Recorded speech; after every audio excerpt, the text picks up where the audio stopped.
సంకల్లో అతుకులు వస్తే ఈ మెథడ్లో కుట్టండి, చాలా సింపుల్. నేనైతే ఇదే మెథడ్ యూస్ చేస్తాను.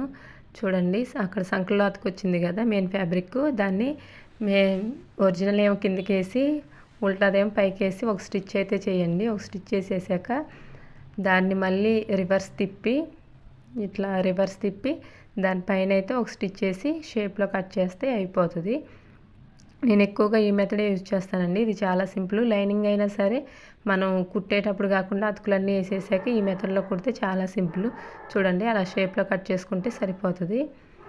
ఒక్కోసారి ఏమవుతుందంటే మనం ఎంత లూజ్ ఉన్నా మనం ఎలా ఉన్నా వేసేసుకుంటాం. చిన్న లూజ్ ఉన్నా సరే కొంతమంది తీసుకొచ్చి కొంచెం లూజ్ ఉన్నా కుట్టమంటారు, చిన్న చిరిగిపోయినా కుట్టమంటారు. మన ఇంట్లో ఈ చిన్న చిరిగిపోయినా కానీ కుట్టం, అది అలా పక్కకు పడేస్తాం, లేకపోతే అలా వేసుకుంటాం. కానీ కొంతమంది ఉంటారు చిన్న చిరిగిపోయినా తీసుకొచ్చి కుట్టమంటారు. పక్కనోళ్ళు కదా, తెలిసిన వాళ్ళు కదా అని కుడితే ఇంకొంచెం ఉంది ఇంకో కుట్టేవా దాని మీద అని అడుగుతారు. అలాంటప్పుడు ఇరిటేషన్ వస్తూ ఉంటుంది. Thank you for watching.